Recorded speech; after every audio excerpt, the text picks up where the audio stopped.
다들 새해가 되면은 뭐 다이어트나 영어 공부, 뭐 자기 개발 등의 계획을 세우지만 저희는 1월에 가장 많은 에너지와 시간을 이 선교에 쏟는 것 같습니다. 아마 1년 중에 가장 정신없는 달이 1월인 것 같아요. 그럼에도 저희가 이것을 10년 넘게 이 필리핀 선교를 지속하고 할 수 있는 이유는 이 선교가 주는 의미와 또 우리 안의 변화가 참 크기 때문이다라는 생각이 듭니다. 이 선교를 온 힘을 다해서 준비하고 동참한 이들의 삶을 바꿨고요. 또 이 선교라는 것에 우리의 삶의 포커스를 맞추기 시작했습니다. 그리고 무엇보다도 함께 사역하고 또 함께 살아가고 함께 선교하는 것에 대한 이 기대감이 조금씩 더 커지는 것 같습니다. 그리고 가장 중요한 것은 이 선교 가운데 일하시는 하나님을 맛봤을 때 이것을 더 이상 떠날 수가 없게 되는 것 같습니다. 이 순간에 잊을 수가 없는 것 같습니다. 저는 이 교회가 하나로 연합할 수 있고 또 교회가 바로 설 수 있는 이 원동력은 전도와 선교하는 것에서 온다고 확신합니다. 이 선교 시즌만 되면 한 몇 년 전에 김창식 선교사님이 해줬던 말씀이 항상 생각이 납니다. 물은 고이면 썩습니다 라는 말인데요, 그때 좀 그치, 교회가 해야 될 일이 바로 이거지 라는 생각이 들었습니다. 항상 고인 물이 아니라 늘 흘려보내는 물, 우리에게 받은 은혜를 다시 이 필요한 이들에게 나눠주는 일이 이 교회가 해야 될 일이 아닌가 생각을 합니다. 그리고 이 일을 할 때 교회가 교회로서의 역할을 할 수 있고 연합할 수 있고 또 한 목적으로 한 성령 안에서 하나가 될 수 있는 것 아닌가 생각을 합니다. 주님은 교회에게 다른 명령을 주신 적이 없습니다. 주님이 우리에게 주신 사명은요, 전도와 선교하는 일밖에 없습니다. 말씀 잠깐 볼 텐데요, 마태복음 28장 18절에서 20절 말씀인데 한번 같이 읽어보도록 하겠습니다. 예수께서 나와 말씀하여 이르시되 하늘과 땅의 모든 권세를 내게 주셨으니 그러므로 너희는 가서 모든 민족을 제자로 삼아 아버지와 아들과 성령의 이름으로 씀례를 베풀고 내가 너희에게 분부한 모든 것을 가르쳐 지키게 하라. 볼지어다 내가 세상 끝날까지 너희와 항상 함께 있으리라 하시니라. 네, 이것이 주님이 교회에게 주신 사명입니다. 아버지와 아들과 성령의 이름으로 침례를 베풀고 그들을 거듭나게 하고 그들로 모든 것을 알고 지키게, 그 마음속에 간직하게 하라. 이 일을 위하여 내가 너희와 세상 끝난 날까지 함께 있으리라 라고 우리에게 약속해 주셨습니다. 그런 이 교회는요, 서로 그냥 친해지는 것에 목적을 둔 집단도 아니고요, 일요일마다 어떤 선한 사람 되고 듣기 좋은 소리 하고 마음 편안해지는 그런 행복한 집단이 되는 것에 목적을 두고 있지 않습니다. 예수님과 함께 살고 예수님과 함께 바로 이 사명을 감당하는 것이 이 교회가 해야 할 일입니다. 아정 자매가 우리 찬양 인도하면서 얘기했듯이 우리가 참 분주하지만 이 시선을 마음에 들 때 우리의 삶의 이 모든 어려운 일들이 해석되어지는 줄 믿습니다.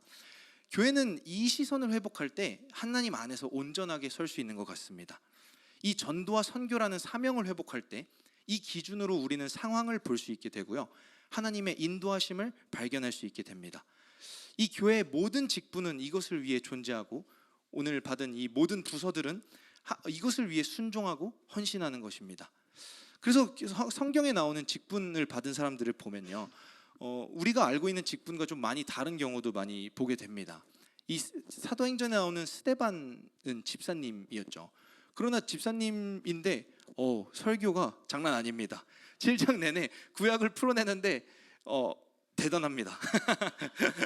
그리고요, 베드로도 자기를 장로라고 소개를 하거든요. 베드로전서 5장 1절입니다. 같이 읽겠습니다. 너희 중 장로들에게 권하노니 나는 함께 장로된 자요 그리스도의 고난의 증인이요 나타날 영광에 참여할 자니라. 네, 베드로가 자신을 장로라고 말합니다. 그러면서 덧붙이는 말이 말씀을 전하는 이 고난의 증인이다. 이들에게 이 고난이 오는 이유는 한 가지밖에 없었습니다. 복음을 전했기 때문입니다. 이 고난의 증인, 복음을 전하는 증인이요 나타날 영광에 참여하는 사람, 이 전도와 선교에 온 힘을 쏟는 사람, 이것이 우리 교회 직분자의 역할이다 라고 이야기하고 있습니다. 성경에 전도사라는 직분은 나오지 않습니다. 참 저는 근본 없는 직분을 가지고 있습니다. 어, 그러니 우리 예일교회가 이 2024년에 함께 소원했으면 하는 일은요, 주님 주신 사명을 감당하는 교회가 되는 것입니다. 모든 땅끝까지 이르러 증인이 되고 제자 삼고 침례를 주고 그들에게 내가 가르친 것을 지키게 하고 간직하게 하라. 이것이 주님이 우리에게 주신 명령입니다.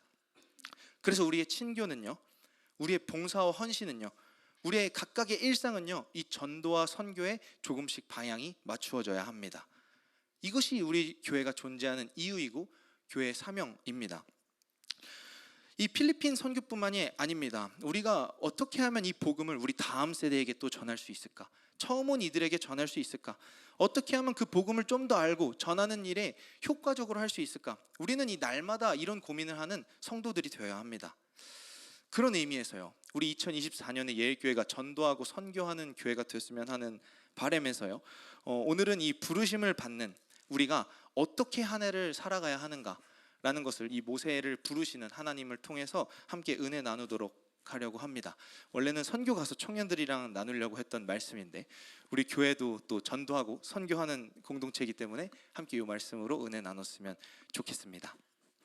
오늘 본문 마지막 부분을 보면요, 예수님이 이 성도들에게, 교회에게 주신 사명과 비슷한 말씀을 하나님이 모세에게 하는 것을 볼 수가 있습니다. 여호와께서 이르시되 내가 애굽에 있는 내 백성의 고통을 분명히 보고 그들이 그들의 감독자로 말미암아 부르짖음을 듣고 그 근심을 알고 내가 내려가서 그들의 애굽인의 손에서 건져내고 그들을 그 땅에서 인도하여 아름답고 광대한 땅, 젖과 꿀이 흐르는 땅, 곧 가나안 족속, 헷 족속, 아모리 족속, 브리스 족속, 히위 족속, 여부스 족속의 지방에 데려가려 하노라. 이제 가라. 이스라엘 자손의 부르짖음이 내게 달하고 애굽 사람이 그들을 괴롭히는 학대도 내가 보았으니 이제 내가 너를 바로에게 보내어 너에게 내 백성 이스라엘 자손을 애굽에서 인도하여 내게 하리라. 네, 하나님이 모세에게 이런 말씀을 하십니다. 이제 가라. 이제 내가 너를 바로 파라오에게 가서 너에게 내 백성 이스라엘 자손을 이집트에서 인도하여 내게 하리라 라고 이야기하고 계십니다. 그리고 말씀하는 것이 내가 너와 함께 있었고 지금도 함께 있을 것이다. 그러니 너는 가라. 내가 그 고통에서, 그 애굽 사람들로 말미암는 고통에서 인도하여 내겠다라고 말씀하십니다. 예수님이 우리 교회에게 주신 사명과 상당히 유사해 보입니다. 하나 똑같은 점이 있다면 둘 다 이거 해볼래? 한번 가보지 않을래? 라고 권유하시지 않고 가라 라고 명령하고 계신다라는 것입니다. 이 세상에 흩어져 있는 하나님의 백성을 부르고 인도하는 이 전도와 선교의 일은요, 우리의 선택사항이 아니라는 것을 볼 수가 있습니다. 하나님은 보다 단호한 말투로 말씀합니다. 가라. 이제 내가 그 백성을 인도하여 내리라 라고 이야기를 합니다. 이런 명령을 들으실 때, 가라 라는 말 들으실 때 어떤 생각이 드시나요? 갈 수 있을까요? 라는 생각이 우리 마음속에 찾아오는 것을 볼 수가 있습니다. 그러면 우리가 이 모세의 입장을 또 안 들어볼 수가 없겠죠. 모세는 지금 하나님을 만나는 이 장면에서요, 하나님이 부르시는 이 장면에서 첫 절을 이렇게 말씀이 시작되는 것을 볼 수가 있습니다. 모세가 그의 장인 미디안 제사장 이드로의 양떼를 치더니 그떼를 광야 서쪽으로 인도하여 하나님의 산 호렙에 이르매라고 짧은 한 줄로 적혀 있습니다. 우리가 보기엔 굉장히 짧은 한 줄이지만 이 한 줄에는 그의 40년의 인생이 녹아져 있습니다. 한 목사님이 이렇게 얘기하시더라고요. 미디안 제사장 이드로의 양떼를 치더니라고 얘기했는데 40년 동안 일하면서 자기 양떼 하나 없는 사람이었다라는 얘기를 하는 것을 보면서 그러네, 장인의 양떼를 치고 있었구나라는 것을 보게 됐는데요. 그 나이 80이 되도록 자기 양 한 마리 없이 남의 양 열심히 치던 인생이 이 모세의 삶이었습니다. 모세는 이집트의 왕자로 40년을 살았고 광야에서 장인의 양을 치면서 40년을 살았습니다. 지금 그의 나이 80입니다. 자기 삶을 돌아봤을 때요, 지금 하나님이 가라 하신 그 일은 좀처럼 자기가 할 수 있는 일처럼 보이지 않습니다. 그래서 모세는 하나님께 이렇게 질문합니다. 모세가 하나님께 아뢰되 내가 누구이기에 바로에게 가며 이스라엘 자손을 애굽에서 인도하여 내리니까, 이렇게 얘기합니다. 내가 누구인데 그곳에 갈 수 있겠습니까? 내가 그 일을 어떻게 합니까? 내가 뭔데요 하나님? 제 모습을 좀 보세요 라고 이야기합니다. 제 나이 80입니다. 가진 것도 없습니다. 더 이상 이집트의 왕자라는 명예도 없고 힘도 능력도 없습니다. 그리고 더군다나 저는 40년 동안 양을 치면서 살았습니다. 그런데 제가 가서 내 백성을 데려오라고요? 이 일을 어떻게 할 수 있습니까? 이게 지금 모세의 마음이었다라는 것을 볼 수가 있습니다. 내가 누군데 그 일을 감당할 수 있겠습니까? 저 지금 양치고 있습니다, 하나님. 이 마음으로 이야기하는 것입니다. 저는 이것을 보면서 이 말이 마냥 핑계처럼 보이지는 않았습니다. 왜냐하면 모세의 삶을 살펴보면요, 이렇게 말할 수밖에 없다라는 것을 참 볼 수가 있는 그런 삶이었습니다. 우리 알다시피 모세가 어떤 사람이었냐면 이집트의 왕자로 40년을 살았습니다. 이집트 파라오의 명령에 따라서요, 당시 남자아이들은 다 죽어야 했지만 이 영상에서 보시는 바와 같이 모세의 어머니가 갈대 상자에 넣어서 이 강물로 그 모세를 흘려 보냅니다. 피신시킨 거죠. 그리고 이 모세가 들어있던 갈대 상자는요, 강물을 따라서 파라오에게 이르게 됩니다. 그리고 파라오의 딸이 그 모세를 데려가서 키우게 됩니다. 여기까지도 참 놀라운 일이지만요, 말씀을 보면 이 더 놀라운 은혜가 있습니다. 모세의 이 친어머니가 유모로 들어가게 되는 것입니다. 이 모세를 파라오의 딸이 건져내서 키우지만 정작 그에게 젖을 물리고 그를 키운 양육자는 모세의 친어머니가 되었다라는 것입니다. 이 모세의 친어머니가 자라는 모든 과정에 모세와 함께 할 수 있도록 하나님이 이끄신 것입니다. 그래서인지 이 출애굽기를 보면요, 모세는 자기의 정체성을 분명히 알고 있었습니다. 히브리 사람이다, 나는 히브리 사람이야 하는 이 정체성도 가지고 있었습니다. 출애굽기 2장 11절 말씀인데 한번 같이 읽도록 하겠습니다. 모세가 장성한 후에 한 번은 자기 형제들에게 나가서 그들이 고되게 노동하는 것을 보더니 어떤 애굽 사람이 한 히브리 사람 곧 자기 형제를 치는 것을 본지라. 네, 지금 말씀에 뭐라고 나오냐면 자기 형제라고 언급을 하는 것을 볼 수가 있습니다. 이 모세는 이 히브리 사람, 유대인이라는 이 정체성을 가지고 있었던 것입니다. 그래서 지금 그 불합리한 것을 보고 내 민족, 내 형제들을 괴롭히는 것을 보고 의분이 올라온 것입니다. 김윤희 교수님은 이 모습을 이렇게 표현하시더라고요. 모세가 민족의 구원자 노릇을 자처했다라고 표현을 합니다. 모세는 이런 사람이었습니다. 이런 뜨거움이 있었고요, 정체성에 대한 분명한 인식이 있었고 이 구원에 대한 끓는 마음이 있었습니다. 내 형제들을 건드려? 내 형제들, 내 하나님의 백성 내가 반드시 구원해낸다. 그래서 그 애굽 사람을 쳐 죽이게 되는 것입니다. 모세는 이러한 마음도 가지고 있었습니다. 그러나 정작 이것을 본 형제들은요, 모세에게 이렇게 질문하는 것을 볼 수가 있습니다. 2장 14절 한번 읽어볼까요? 그가 이르되 누가 너를 우리를 다스리는 자와 재판관으로 삼았느냐. 이거 좀 상처되는 말 아닙니까?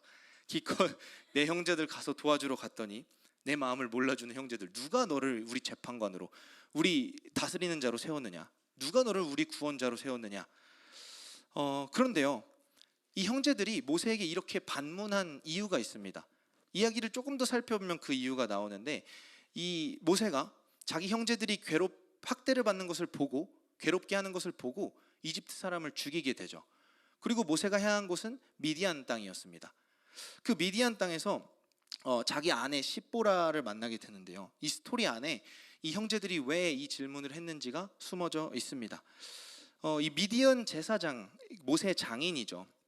그 장인에게는 딸들이 있었는데요, 그 딸들이 그 양을 이끌고 우물에 가서 물을 먹이려고 한 때가 있었습니다. 그때 이제 딸들이 갔는데 웬 남자들이 나타나서 그 딸들을 방해하고 있었던 것이죠. 모세는 아까 어떤 사람이었습니까? 굉장히 의분이 넘치는 사람이었죠. 어려움에 처했다, 출동. 모세가 출동하게 됩니다. 그리고 그 미드로의 딸들을 지켜주게 돼요. 그리고 양들 물 먹이는 것까지 다 도와줍니다. 그랬더니 일이 훨씬 더 수월하게 끝난 거예요. 그래서 딸들이 아버지한테 돌아갑니다. 그랬더니 아버지가 물어보죠. 어떻게 이렇게 빨리 왔냐 딸들아 라고 했더니 그 딸들이 이렇게 이야기하는 것을 볼 수가 있습니다. 그들이 이르되 한 애굽 사람이 우리를 목자들의 손에서 건져내고 우리를 위하여 물을 길러 양떼에게 먹였나이다. 지금 도와준 모세를 뭐라고 표현하고 있냐면 한 애굽 사람이라고 이야기를 합니다. 처음 보는 이들 눈에도 단숨에 봐도 모세는 애굽 사람이었다라는 것입니다. 이게 문제였습니다. 자신의 동포 히브리인의 구원자를 자처했지만 모세는 완벽한 애굽 사람의 모습을 하고 있었습니다. 구원을 베풀려고 했지만 정작 구원이 필요한 자는 자신이었던 것입니다. 이렇게 쭉 봤을 때요, 모세의 삶이 좀 애처롭지 않습니까? 태어날 때부터 삐그덕거리고 내 마음과 현실이 너무 달랐습니다. 내 형제들에게 쏟는 마음을 형제들이 알아주질 않았습니다. 마음은 있는데 불가능한 현실을 마주하게 됩니다. 구원자 노릇은 하고 싶었지만 애굽 사람 취급을 받게 됩니다. 내 겉모습은 완전한 애굽 사람입니다. 모세는 40년간 양을 치게 됩니다. 장인의 양을 치게 되는데요, 그동안에 애굽 사람의 티는 많이 벗었지만 이젠 너무 늙고 자기에게 남은 능력이라곤 양 치는 것밖에 없었습니다. 그래서 모세가 하나님께 그렇게 질문한 겁니다. 하나님, 내가 누군데 그들을 가서 구원해냅니까? 내가 어떻게 그 하나님의 사명을 감당할 수 있겠습니까? 라고 질문한 것입니다. 참 모세의 말에 공감이 되는 부분인 것 같습니다. 내가 어떻게 그 일을 합니까? 내가 어떻게 하나님의 일에 동참합니까? 뻔하고 똑같은 내 일상 안에서 하나님이 주시는 사명은 너무 동떨어진 이야기 같아요. 전도와 선교요? 저 제 일상 가운데서는 이 전도와 선교를 어떻게 해야 될지 도저히 알 수 없습니다. 제가 누군데 그곳에 갈 수 있겠습니까? 누군데 그 일을 할 수 있겠습니까? 모세가 물었던 질문은 바로 이 마음에서 온 것입니다. 지금 모세는요, 이러한 인생을 살아왔고 의미 없는 것 같은 이 양을 치고 있었습니다. 하나님은 그런 모세에게 가서 뭐라고 하셨을까요? 군대처럼 까라면 까, 하라면 해 라고 하셨을까요? 저는 오늘 이 하나님의 마음과 하나님의 의도를 좀 봤으면 좋겠습니다. 하나님은 우리를 그냥 그렇게 보내시지 않으십니다. 마음이 상해서 질문하는 모세에게요, 하나님은 이렇게 대답하십니다. 출애굽기 3장 12절입니다. 함께 읽겠습니다. 하나님이 이르시되 내가 반드시 너와 함께 있으리라 라고 이야기합니다. 예수님도 우리에게 똑같은 약속을 하셨죠. 내가 세상 끝나는 날까지 너희와 함께 있으리라. 두려움에 떨고 있는 모세에게, 두려움에 떨고 있는 우리에게, 이거 내가 할 수 있는 거 맞아요? 염려하고 근심하고 있는 우리에게 뭐라고 말씀하시냐면 내가 너와 함께 있겠다라고 말씀하십니다. 우리는요, 대단한 배짱 가지고 사역하고 살아갈 수가 없습니다. 주님이 주신 사명을 감당하는 교회는요, 배짱과 열정 가지고는 할 수가 없습니다. 우리는 하나님이 함께 해야만 살 수 있는 사람들입니다. 하나님은 모세를 그냥 가라 하고 내팽개쳐주고 그냥 보내시지 않습니다. 먼저 그에게 자신을 드러내십니다. 하나님은 모세에게 자신이 어떤 하나님인지 충분히 설명하십니다. 우리는 모든 사역 이전에, 모든 새로운 일을 시작하기 이전에 하나님과 관계하고 깊은 교제를 나누어야 합니다. 출애굽기 3장 3절에서 4절입니다. 하나님은 모세에게 자신을 이렇게 드러내시는데요, 함께 읽도록 하겠습니다.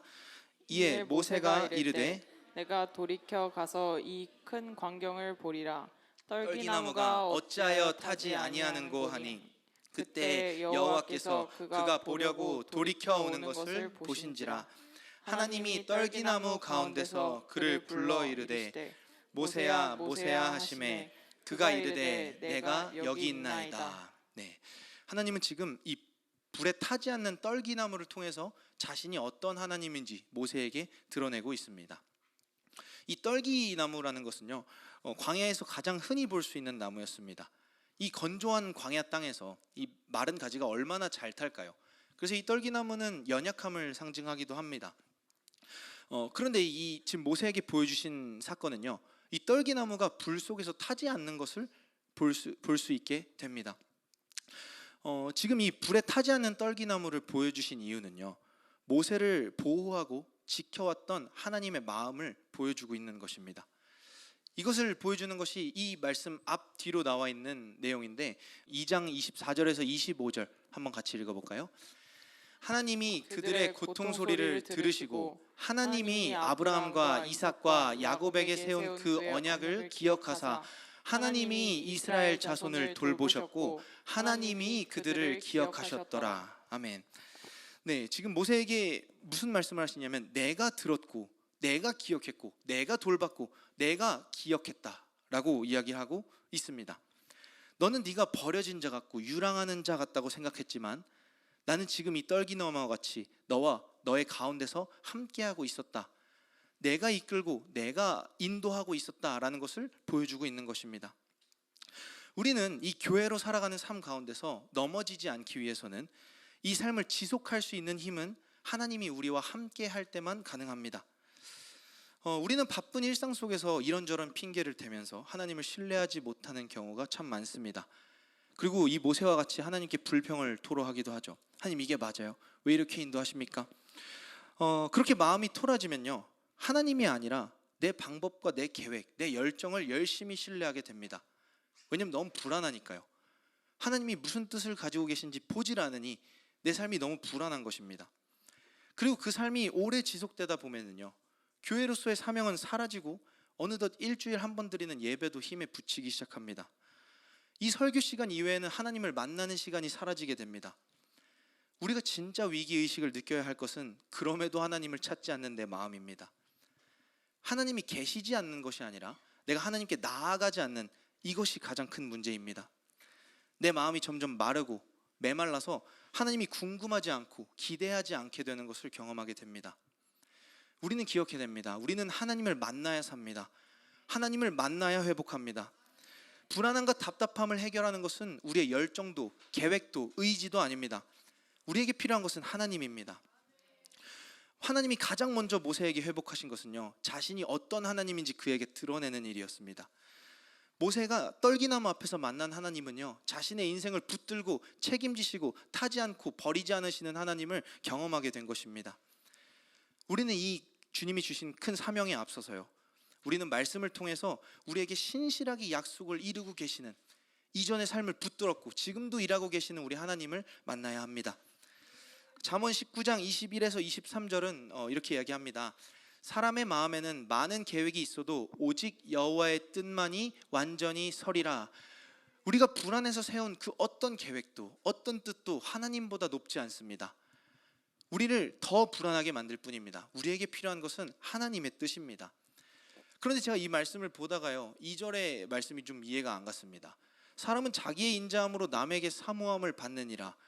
조금 앞의 내용이랑 안 맞다라는 생각이 들었어요. 자기 인자함으로 뭔가 착하게 하면 남에게 사모함, 사랑을 받는다? 갑자기 이 말씀을 왜 하시지? 라는 생각이 들어서 원어도 보고 이제 영어 성경으로 한번 보니까요, 이렇게 적혀 있었습니다. What a man desires is unfailing love 라고 적혀 있습니다. 전혀 다른 말이었어요. 무슨 말이냐면 모든 사람, man desire, 그 모든 사람의 추구와 소원과 갈망은 unfailing love, 실패하지 않는 사랑이다. 완전 다른 얘기입니다. 자기 인자함으로 남에게 사모함을 받는 이가 아니라 직역하면 사람의 모든 갈망과 이 영혼의 추구와 소원은 변하지 않는, 무너지지 않는 하나님의 사랑이다 라는 것입니다. 그랬을 때 이 뒤에 말이 좀 이해가 됩니다. 가난한 자는 거짓말하는 자보다 나으니라. 이 얘기가 가난하게 되란 얘기도 아니고 거짓말하지 말란 얘기도 아니고 내 결핍을 하나님 앞에 솔직하게 드러놓는 것이 가난한 자입니다. 거짓말하는 자는요, 내 열정과 뜻과 계획을 신뢰하는 것입니다. 거짓말을 붙들고 있는 것입니다. 내 능력 붙잡고 있습니다. 하나님, 나 괜찮습니다. 잘 살고 있습니다 라는 것이 거짓말하는 자입니다. 그러니 사람의 모든 추구와 갈망, 이 모든 불안을 해결할 수 있는 키는 하나님의 변하지 않는 사랑밖에 없다라고 이야기합니다. 여기서 나오는 이 변하지 않는 사랑, 이 사모함은요, 헤세드라는 단어를 쓰는데요, 이 헤세드는 하나님이 언약하신 것입니다. 이것은 어떤 상황에도 어떤 조건에도 변하지 않는 언약을 의미합니다. 이 언약으로 그를 끝까지 인도해내는 이 사랑, 우리 마음속에, 우리 혼에 필요한 것은 바로 이 사랑이다, 우리의 계획이 아니다 라고 잠언은 이야기하고 있는 것입니다. 우리 삶 가운데 필요한 것은 우리의 열정과 계획이 아니라 하나님입니다. 오늘 본문 말씀을 보면요, 3장 3절에서 4절 말씀을 보면 하나님이 그 떨기나무 가운데서 말씀하고 계신다라는 것을 볼 수가 있습니다. 여호와께서 그가 보려고 돌이켜오는 것을 보신지라 하나님이 떨기나무 가운데서 그를 불러 이르시되 모세야 모세야 하심에 그가 이르되 내가 여기 있나이다 라고 이야기합니다. 하나님은 저 멀리서 우리를 지켜보고 계신 분이 아닙니다. 우리를 보면서 하면서 고개를 절레절레 저으시는 분이 아닙니다. 하나님은 우리 가운데에 머무시길 원하십니다. 지금 그 약한 떨기나무 가운데서 모세를 부르고 계십니다.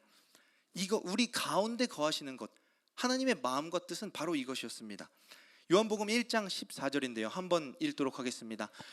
말씀이 육신되어 우리 가운데 거하심에 우리가 그의 영광을 보니 아버지의 독생자의 영광이요 은혜와 진리가 충만하더라. 아멘. 예수님은 하나님의 뜻을 성취하시기 위해 이 땅에 오셨습니다. 그런데 그 뜻이 무엇이냐면, 그 방법이 무엇이었냐면 우리 가운데 거하시는 것이었다라는 것입니다. 육신으로 우리 가운데 거하셨을 뿐만 아니라 영으로 지금도 우리 가운데 거하시고 계신 것입니다.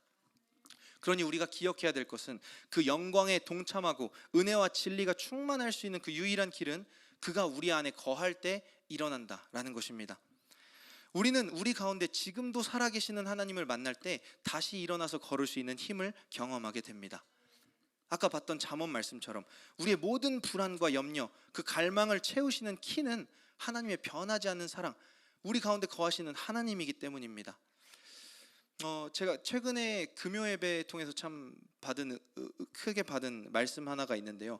목사님 설교 중에서 인용된 부분 중에 하나였습니다. 요한복음 17장 21절인데 한번 같이 읽도록 하겠습니다. 아버지여, 아버지께서 내 안에 내가 아버지 안에 있는 것 같이 그들도 다 하나가 되어 우리 안에 있게 하사 세상으로 아버지께서 나를 보내신 것을 믿게 하옵소서. 네, 전 이 말씀이 참 은혜가 되었습니다. 목사님께서 이런 말씀을 해주셨어요. 우리는 아버지가 내 안에 있다는 사실은 믿지만 우리가 하나님 안에 있다는 사실은 잘 모르는 것 같습니다라는 얘기를 해주셨습니다. 좀 머리를 때리는 말이었어요. 누가 그걸 몰라?라고 다들 생각하실지도 모르지만 저를 돌아봤을 때 그런 것 같습니다. 잘 생각해 보면 내가 하나님이 내 안에 계시다라는 것은 믿습니다. 그래서 제 기도는 항상 능력 달라고, 날 이끌어 달라고, 문제 해결해 달라고, 지혜 달라고 기도를 합니다. 그렇죠. 그러나 예수님이 성취하신 그 구원의 일은요, 하나님이 우리 안에 있을 뿐만 아니라 우리가 하나님 안에 있다는 사실도 포함하고 있다는 것입니다. 그렇다고 한다면 우리 모든 삶이 하나님 안에서 이끌어지고 인도된다라는 것도 포함되고 있습니다. 그러면 우리는 그 모든 기도를 드리는 동시에 하나님이 신실하게 내 삶을 이끌고 완성해 내신다라는 신뢰도 포함하고 있는 것입니다. 저는 잘못 생각하고 있었습니다. 내가 능력이 없어서 못하는 게 아니고 문제가 해결돼서 마음이 편해지는 게 이 신앙의 결론이 아니라는 것입니다. 내 안에 하나님이 있다는 것, 하나님이 내 삶을 책임지고 지금도 이끌고 계시다라는 것, 우리는 이 신뢰를 회복해야 됩니다. 그래야 우리가 주님께 마땅히 구해야 할 것을 구할 수 있습니다. 이 신뢰가 채워졌을 때 우리는 어리석은 선택을 하지 않을 수 있습니다. 항상 말씀해 주시죠. 배고플 때는 항상 잘못된 선택을 합니다. 채워졌을 때 비로소 똑바로 생각할 수 있게 되는 것입니다. 우리가 이 교회로서 이 사명을 감당하고 온전히 설 수 있는 방법은요, 그 삶에 불안과 두려움, 염려가 아무리 찾아와도 하나님을 채웠을 때 바로 설 수 있는 것입니다. 그때 우리는 흔들릴 수는 있지만 넘어지진 않습니다.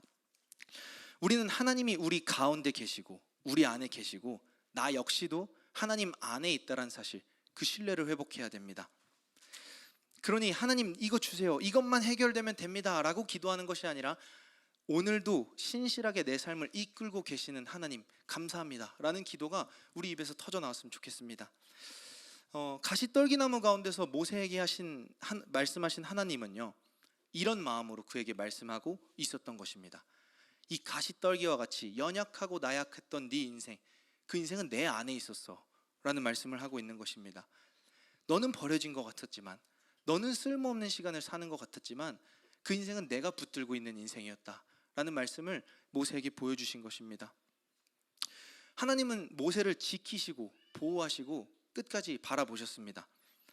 그리고 하나님은 자기 영광을 향해 다가오는 모세를 주목하고 계십니다. 아까 읽었던 출애굽기 3장 3절에서 4절 다시 한번 보면요, 그때 여호와께서 그가 보려고 돌이켜 오는 것을 보신지라 라고 적혀 있습니다. 여기서 이 돌이키다라는 말은요, 수르라는 단어를 사용하는데 돌이키다, 제거하다, 버리다 라는 의미로 사용됩니다. 보통은 이 구약에서 회개하는 의미로 많이 사용이 됩니다. 창세기에서는 가던 길을 돌이켜서 온다라는 의미로 사용을 하고요. 에스겔에서는 돌 같은 마음을 제거하여 버리고 할 때 이 제거하다란 말로도 사용되고, 이사야에서는 악한 행실을 버리고 라고 할 때 이 버린다라는 의미로 사용이 됩니다. 보통은 하나님께 돌아온다라는 의미로 이해하면 됩니다.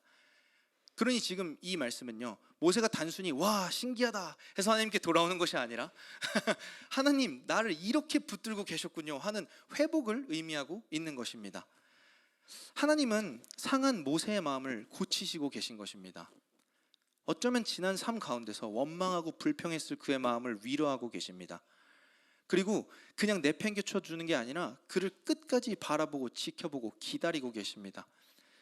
하나님은 우리의 능력이 아니라 자기 품에 안기는 그 순간을 기다리시는 것입니다. 자녀를 향한 부모의 기대는 실력이 아니라 나를 사랑하는 그 마음입니다. 지금 이것을 보여주고 있는 거예요. 내 마음이 이제 알겠니? 내가 이 타지 않는 떨기나무를 너에게 보여줬다. 네 인생을 이렇게 붙들고 있었던 거야. 이제 내 마음을 알겠니? 하고 돌아오는 모세에게 눈을 떼지 않으시는 것, 지금 이것이 아버지가 보여주는 사랑입니다. 우리가 이 땅에서 이 주님 주신 사명을 감당하기 위해서는요, 이 사랑이 회복되어야 됩니다. 이 신뢰가 회복되어야 됩니다. 내 인생 주님께서 붙들고 이끌고 가시는구나. 이 새로 시작하는 한 해도 주님께서 시작하셨고 주님께서 완성하실 것이구나. 우린 이 신뢰가 회복되어야 합니다. 우리 하나님은 나에게 눈을 떼지 않으시고 돌아오기를 간절히 기다리고 계십니다. 우리 성도가 이 뜨거운 사랑을 경험하기 원합니다. 하나님이 불같이 우리를 지키시는 것을 경험하기 원합니다. 하나님은 이런 모세에게 이어서 말씀하십니다. 출애굽기 3장 5절인데요. 같이 한번 읽도록 하겠습니다. 하나님이 이르시되 이리로 가까이 오지 말라. 내가 선 곳은 거룩한 땅이니 내 발에서 신을 벗으라 라고 말씀합니다. 이 신을 벗으라는 것에 대한 참 다양한 해석들이 있었습니다. 어떤 분은 이 신은 죄다, 그러니 이 사명자는 죄를 짓지 말아야 한다 라고 얘기를 해주시는 분들도 있었고요. 어떤 분은 룻기에서 기업물을 짜가 이 보아스에게 신을 넘겨주는 것, 이것이 자기의 모든 권한을 넘겨주는 것을 의미한다. 그러니 모세가 하나님께 신을 벗었다라는 것은 자기 인생의 모든 권한을 하나님께 넘겨주는 것을 의미한다. 뭐 이렇게 얘기하시는 분들도 있었는데, 대부분의 해석은 이 종이라는 것에 포커스를 맞춰서 얘기를 하시더라고요. 지금 이 신을 벗는다라는 행위는 당시 사회 안에서 종들이 하는 일이었다라고 이야기를 합니다. 그래서 하나님이 모세를 당신의 종으로 부르셨다. 모세의 인생이 이제 끝났고 하나님께 붙들린 인생이 되었다. 이 사명자가 되었다라는 것으로 보통 해석되는 것을 보았습니다. 근데 한편으로는 물론 모세를 하나님께서 자신의 구원을 위한 도구로 사용하신 것은 맞지만 이 앞뒤를 아무리 봐도 너무 이 군림하는 주님과 또 막 신발을 벗는 벌벌 떠는 종의 이미지는 아무리 봐도 아니다라는 생각이 들었습니다. 왜냐하면 이 뒤에 하나님은 자신을 여호와라고 소개하시고 아버지라고 소개하시고 모세의 모든 불평을 들어주시고 힘주시고 증거도 주십니다. 모세의 의견을 묵살하지 않으셨고요, 약속을 확인시켜 주셨고 도와주시겠다고 약속하고 승리를 확신시켜 주겠습니다. 내가 너는 신뢰하지 못할지라도 나는 승리하게 될 것이다, 내가 반드시 건질 것이다 라는 확신까지 심어주십니다. 그러니 그냥 종으로 부르셨다, 구원의 도구다 라는 것보다는 훨씬 친밀하고 깊은 관계이지 않은가라는 생각을 하게 되었습니다. 그러던 중에 이제 말씀을 다시 보는데 이런 생각이 들었습니다. 내가 너무 신을 벗는 것에만 열심히 집중을 했구나. 나는 또 이 내 안에 있는 종교성이 또 계속 나보고 너는 주님 앞에서 신을 벗어라 라고 얘기하고 있었구나. 벗고 주님 종이 왔습니다, 종을 사용하여 주십시오, 여기에만 너무 집중했구나라는 생각을 하게 되었습니다. 이 문장을 다 보면요, 네가 선 곳은 거룩한 땅이니 네 발에서 신을 벗으라가 전체 문장입니다. 신을 벗는 것보다도 더 중요한 것은 거룩한 곳에 섰다라는 것을 우리는 주목해 볼 필요가 있습니다. 지금 이미 거룩한 곳에 섰으니 신을 벗으라라고 얘기하셨지, 신을 벗고 거룩한 땅에 서라라고 주님께서 명령하시지 않으셨다라는 것입니다. 우리는 이 거룩한 땅에 섰다라는 의미를 한번 보려고 합니다. 여기서 이 거룩하다라는 의미는 코데시라는 단어를 쓰는데요, 거룩한, 구별된, 보통 이 하나님의 속성을 나타낼 때 사용을 합니다. 그래서 이 출애굽기에서 이 단어는요, 보통 거룩한 곳 혹은 성소, 지성소라는 의미로 성전 내에 있는 성소와 지성소를 가리킬 때 많이 사용이 됩니다. 한 가지 예시를 보면요, 같이 한번 읽어보겠습니다. 시작. 그 휘장을 갈고리 아래 늘어뜨린 후에 그 휘장이 너희를 위하여 성소와 지성소를 구분하리라. 네, 여기서 이 성소와 지성소에 쓴 단어가 바로 이 코데시고, 지성소는 코데시 호코데신이라고 적혀 있습니다. 그러니까 코데시 코데시를 2번 쓴 거예요. 그러니까 성소는 거룩한 곳, 지성소는 뭐 엄청나게 거룩한 곳, 뭐 이 정도 되겠죠. 거룩한 곳 이 정도 될 것 같습니다. 당시 사회 안에서요, 이 성막 안에 하나님이 거하시는 것은 이 성소 아니었습니다. 그 중에서 특별히 지성소, 이곳을 거룩한 곳이라고 부르고 하나님이 거하시는 곳이다라고 이야기를 했습니다. 지금 우리가 근데 생각을 해보면요, 모세가 신을 벗으라라고 했을 때 하나님께서는 네가 있는 곳은 거룩한 곳이니라고 이야기하는 것을 볼 수가 있습니다. 하나님이 지금 이곳에 여기에 거하셨다라는 의미로 우리는 볼 수 있을 것 같습니다. 모세가 선 그 땅을 거룩하다라고 하셨으니까요. 이 성소, 지성소랑 똑같은 단어를 사용한 것입니다. 그러나 우리가 생각을 해보면요, 모세가 서 있던 곳이 지금 지성소였습니까? 저렇게 옷을 화려하게 입고 그 제사장의 옷을 입고 섰습니까? 그렇지 않았죠. 모세는 호렙산에 있었고 양을 치고 있었습니다. 이해되지 않는 일상을 살고 있었고요. 지금 나를 어디로 이끄시는지 궁금함도 굉장히 컸을 것입니다. 그 와중에 하나님이 말씀하시는 거예요. 네가 서 있는 곳은 거룩한 곳이다. 이 말은 하나님이 지금 그 일상 가운데 함께 하셨다라는 것을 보여줍니다. 그가 서 있는 곳이 지성소고 거룩한 곳이었다라는 것을 보여주고 있는 것입니다.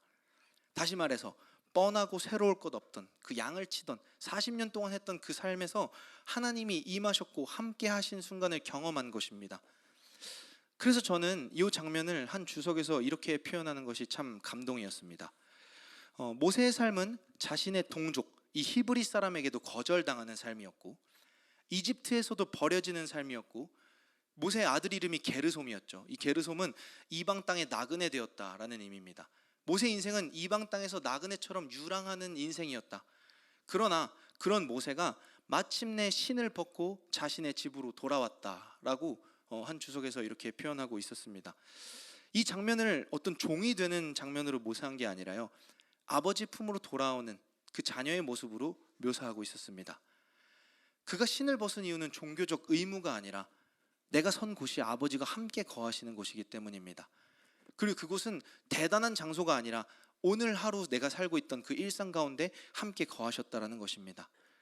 그러니 더 이상 내 열심으로 나를 지킬 필요도 없고, 내 이상을 이루기 위해 발버둥 칠 필요도 없고, 내 정체성을 지키기 위해서 혼자서 고군분투하고 씨름할 필요도 없다라는 것입니다. 아버지와 함께 거하기 때문에, 아버지의 집에 이르렀기 때문에 나의 모든 의와 추구를 벗어 던지는 것, 이것이 신을 벗다의 의미로 우리는 볼 수 있을 것 같습니다. 우리는 집에 돌아와서 신을 벗는 것이 참 익숙한 문화를 살고 있습니다. 동양 문화니까요. 그러니 지금 이 장면은요, 아빠 나왔어요 하고 집에 돌아오는 이 회복되는 자녀의 모습으로 우리는 볼 수 있을 것 같습니다. 이 일상 가운데서 하나님이 그 삶을 회복시키신 것입니다. 우리는 이 시간이 필요합니다. 바쁘고 분주할수록요, 이 시간이 더 많이 필요합니다. 몸이 분주해지면 마음도 덩달아 분주해집니다. 그렇게 그냥 열심히 하다 보면 내 몸도 마음도 지친 줄 모르고 열심히 달리게, 이리저리 뛰어다니게 됩니다. 그때 우리는요, 하나님한테 가서 충전하는 시간이 필요합니다. 저희 조이는 천방지축입니다. 어딜 맨날 깨트리고 옵니다. 김현 전사님이 맨날 조이를 향해서 하는 말이 있어요. 조야, 와서 충전 좀 해 라는 말입니다. 제발 가만히 있어 라는 얘기거든요. 와서 엄마한테 좀 안겨 있어. 그럼 잠깐 1초 안겨 있다가 다시 가서 천방지축처럼 뛰고 있죠. 우리는 이 시간이 필요합니다. 너무 열심히 달리면 언젠간 우리 스스로의 힘이 꺾이고 쓰러지게 됩니다. 다시 일어날 수 없을지도 모릅니다. 우리는 내가 열심히 뛰던 그 삶에서요, 잠시 내 신을 벗고 아버지 품 안에서 충전하는 시간이 필요합니다. 하나님이 계신 곳, 하나님이 머무시는 곳에 서서 그것을 누리는 시간이 필요합니다. 선교를 처음 가시는 분들이 있습니다. 그분들에게 추천드리는 것은 아침에 묵상하기에 너무 좋은 환경입니다. 일단 일찍 일어나면요, 그 되게 예쁜 자연 경관이 우리를 반겨주고 있습니다. 그러면 괜히 저 풀숲 속에서 하나님 말씀 묵상하고 싶은 마음이 막 올라옵니다. 저기 있으면 뭔가 더 피톤치드와 함께 더 많은 은혜가 임할 것 같은 마음이 막 들어요. 그러면 이제 가서 말씀을 묵상합니다. 근데 그러다 보면요, 내가 뭐에 집중해야 되는지, 이 선교가 어떤 의미인지 좀 다시 생각하게 되는 것 같습니다. 분주했던 내 마음이 조금 차분해지고요, 내가 일을 좀 멈추고 하나님이 어떠한 일을 하고 계시는가에 대해서 집중할 수 있는 시간을 가지게 됩니다. 이것은 선교에만 적용되는 것이 아니라 선교뿐 아니라 우리 삶에도 똑같이 적용되는 것입니다. 우리 주기도문 강해에서 배웠죠. 예수님은 이렇게 우리에게 얘기하고 계시는데요. 마태복음 6장 6절입니다.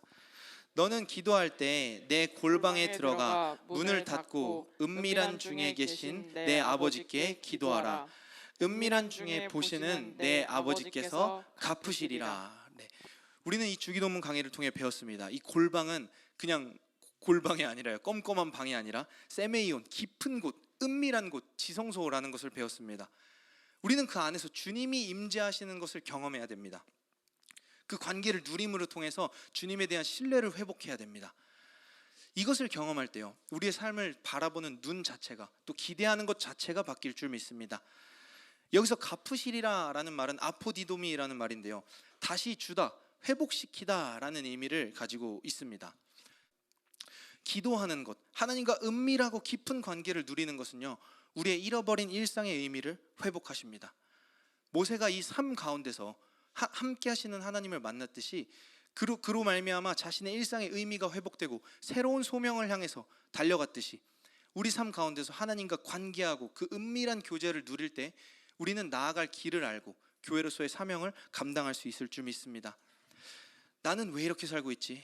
도대체 뭘 하려고 나를 부르신 겁니까, 하나님? 이 질문 앞에서요, 우리는 이 관계를 회복해야 됩니다. 그때 주님께서 다시 주시고 회복하실 줄 믿습니다.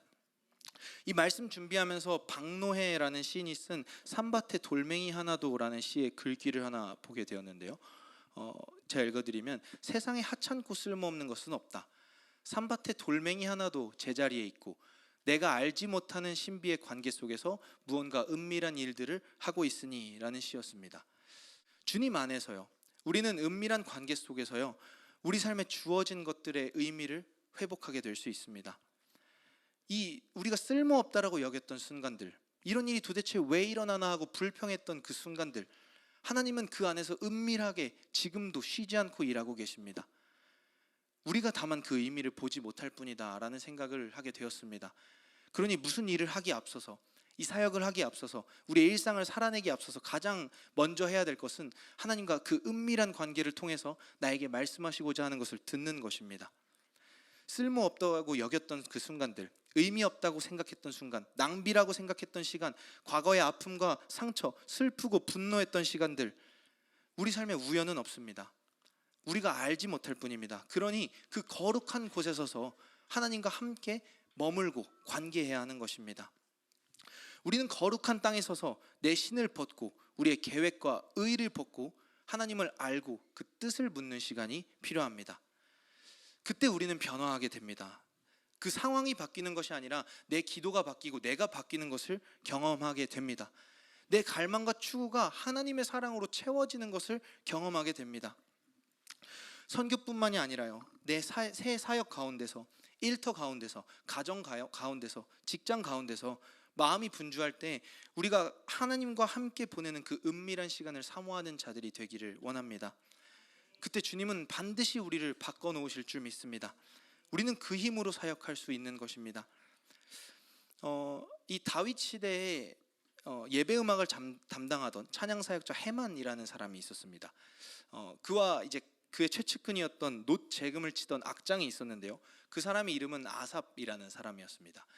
재금이라고 하니까 전 재금이 도대체 무슨 악기인지 몰라서 검색을 해봤더니 저 지금 가운데에 서 있는 사람이 들고 있는 심벌 보이시죠? 저 심벌이 재금이라고 합니다. 시편 73편은요 바로 저 재금을 치고 있던 아삽이 쓴 시인데요, 이 시 앞부분에는 하나님의 일하심에 대한 불평이 막 쏟아집니다. 하나님, 악인이 왜 도대체 형통합니까? 하나님은 정결한 자에게 선을 베푸시는 하나님이 아닙니까? 근데 왜 나는 넘어지게 합니까? 이런 불평이 막 쏟아지는 것을 볼 수가 있습니다. 이 불평은 지난날의 제 불평과도 참 많이 닮아 있었습니다. 그런데 가만 생각해 보면 지금 이가 말하는 악인이 누구입니까? 나한테 잘못한 사람, 나한테 내 기준에 악한 사람입니다. 그럼 내 기준의 선은 무엇입니까? 내가 넘어지지 않는 것입니다. 이 모든 주체, 모든 기준은요 결국 나한테 쏠려 있었던 것입니다. 하나님이 어떻게 일하시는지는 모르고 오직 내 기준에 악한 것, 선한 것만 나누고 있었던 것입니다. 이런 기도를 쏟아넣었던 이 아삽이요, 마지막 부분에 기도가 바뀌게 되는데 이렇게 기도하는 것을 볼 수가 있습니다. 함께 읽겠습니다. 내가 이같이 우매무지함으로 주 앞에 짐승이오나 내가 항상 주와 함께하니 주께서 주께서 내 오른손을 붙드셨나이다. 주의 교훈으로 나를 인도하시고 후에는 영광으로 나를 영접하시리니 하늘에서는 주 외에 내가 있으리요 땅에서는 주밖에 내가 사모할 이가 없나이다. 내 육체와 마음은 쇠약하나 하나님은 내 마음의 반석이시요 영원한 분기시시라. 아멘. 이렇게 기도하는 것입니다. 주님, 내가 너무 주님을 몰라도 한참 몰랐습니다. 무지했습니다. 나는 짐승 수준으로밖에 생각을 못했습니다. 나한테 밥 주면 좋은 사람, 나한테 좀 서운하게 하면 나쁜 사람. 그런데 주님은 그런 나를 품고 교육시키시고 자라게 하셨습니다. 주님, 내 마음이 쇠약합니다. 나는 언제든지 그 시험에 넘어질 수 있습니다. 그러나 주님, 이제 내 마음을 하나님께 고정합니다. 하나님이 내 반석이시고 하나님이 내 영원한 분기시십니다 라고 기도가 바뀌게 된 것입니다. 우리가 하나님과 골방에서 만날 때, 그 은밀한 관계 속에서 만날 때요, 하나님은 내 마음을 받고 놓는 것을 경험하게 됩니다. 불평 불만이었던 내 마음 가운데 아버지의 사랑을 누리게 하시는 것입니다. 말씀으로 나를 인도하시고 나를 영접하신 주님, 이제 내가 주님만 신뢰하고 주님 이외엔 사랑할 대상이 없습니다. 이 고백을 하게 하십니다. 불평 불만이었던 내 마음이 주님께 고정되는 것입니다. 하나님과 깊은 관계를 누릴 때요, 우리의 마음은 변화될 줄 믿습니다. 그리고 우리의 능력은 다른 어떤 대단한 것이 아니라 이 변화가 바로 우리의 능력입니다. 우리 예일교회가요, 올 한 해에 아삽과 같은 고백을 하는 교회가 되길 원합니다. 우리의 육체와 마음은 쇠약해서 얼마든지 그런 마음이 찾아올 수 있습니다. 그러나 우리 각자가 하나님 앞에 서서 그 거룩한 곳에서 하나님과 교제하는 자가 되기를 기도합니다. 그러므로 우리가 이 하나님의 영광스러운 일에 이 마음으로 동참하는 자가 되길 원합니다. 하나님의 사역에서 가장 큰 방해는 내 마음입니다. 내 마음을 바꿔주시기 원합니다. 우리가 이 기도를 드리길 원합니다. 요한복음 20장 21절 함께 읽도록 하겠습니다. 예수께서 또 이르시되 너희에게 평강이 있을지어다. 아버지께서 나를 보내신 것 같이 나도 너희를 보내노라. 이 말씀을 하시고 그들을 향하사 숨을 내쉬며 이르시되 성령을 받으라. 예수님이 하신 말씀입니다. 예수님이 우리를 보내실 때 무슨 말씀을 하시냐면요, 숨을 내쉬며 이르시되 성령을 받으라 라고 이야기를 합니다. 대단한 능력이 필요한 게 아니라, 대단한 열정과 헌신이 필요한 게 아니라, 의분이 필요한 게 아니라 성령이 필요하다라고 이야기하십니다. 하나님의 일, 교회의 사명을 감당하는데 가장 중요한 것은요, 내 마음이 변화되어서 하나님을 신뢰하는 것입니다. 하나님은 절대 우리를 그냥 보내시지 않습니다. 성령을 받으라. 우리는 이 주님의 숨이 필요한 존재들입니다. 우리는 이 숨을 받아서 우리의 사명, 이 믿음의 경주를 끝까지 완주해야 합니다. 우리의 경주는 단거리 달리기가 아니라 마라톤 같다는 생각을 합니다. 단거리 달리기는요, 경기장 안에서 너도 나도 똑같은 트랙, 그 짧은 거리를 순간적인 힘으로 달리면 됩니다. 그러나 마라톤은 경기장이 아니라 누군가에게는 일상인 공간을 달리게 됩니다. 그리고 긴 여정을 달리는 마라톤에서 중요한 것은요, 순간적인 능력이나 힘이나 어떤 노력이 아닙니다. 1등을 유지하는 것도 중요하지 않고요, 항상 괜찮은 순위를 유지할 필요도 없습니다. 이 마라톤, 오래 달리는 것에서 가장 중요한 것은요, 바로 호흡이고 숨입니다. 우리는 이 교회로서 사명을 감당하여 부르심을 받은 사람들입니다. 하나님께서 보낸 사람들입니다.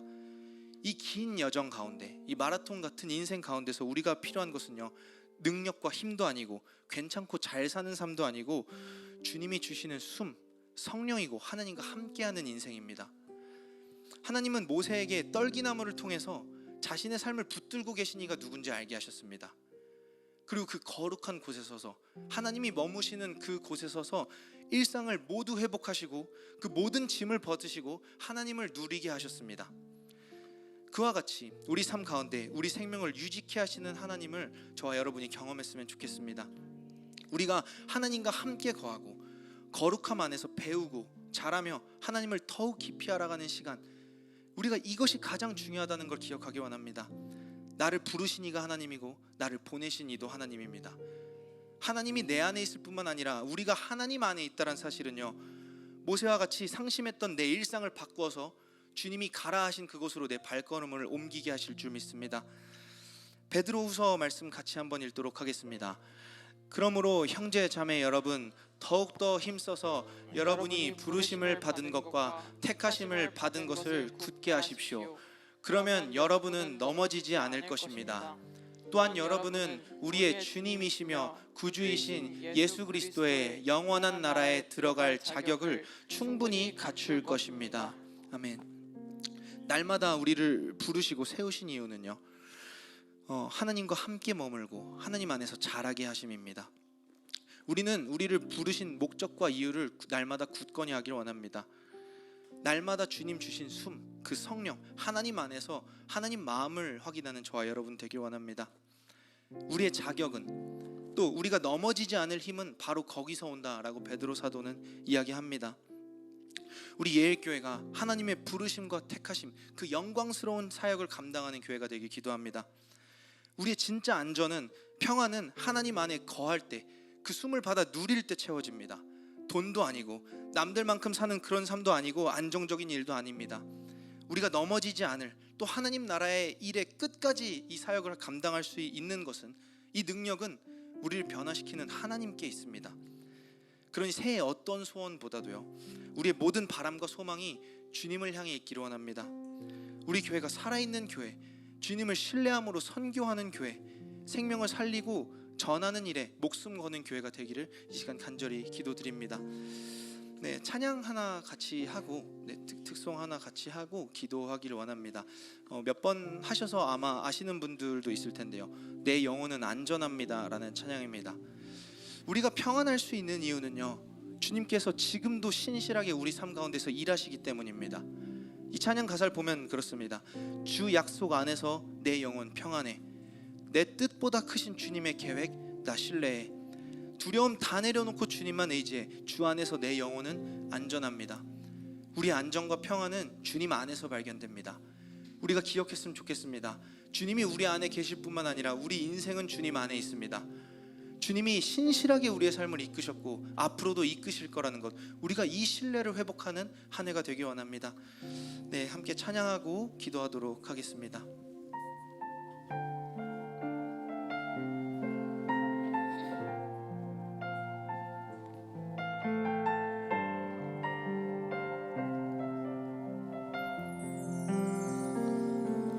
내 아버지 그 품 안에서 내 영혼은 안전합니다. 주 손길로 내 삶을 안으시니 그 평강이 나를 덮습니다. 나 비록 넘어지며 흔들리지만, 나 비록 넘어지며 흔들리지만 주 내 안에 거하며 나를 붙드시니 내 생각을 주께로 돌리고 주시는 평강의 옷을 입습니다. 주 약속 안에서 내 영혼 평안해. 주 약속 안에서 내 영혼 평안해. 내 뜻보다 크신 주님의 계획 나 신뢰해. 두려움 다 내려놓고 주님만 의지해. 주 안에서 내 영혼 주 약속 안에서 한 번 더 찬양하겠습니다. 주 약속 안에서 내 영혼 평안해. 주 약속 안에서 내 영혼 평안해.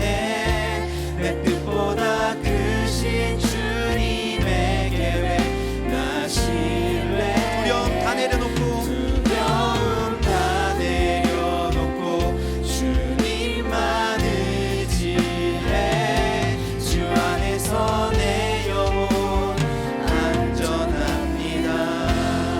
네, 이 시간 기도했으면 하는 것은 주님이 신실하게 그 약속 안에서 우리의 삶을 붙들고 계시다라는 주님을 향한 우리의 신뢰를 회복하기 원한다는 것입니다. 하나님, 우리의 마음을 변화시켜 주시고 내 뜻과 계획이 아니라 변하지 않는 주님의 사랑, 그 약속 신뢰하기를 원합니다.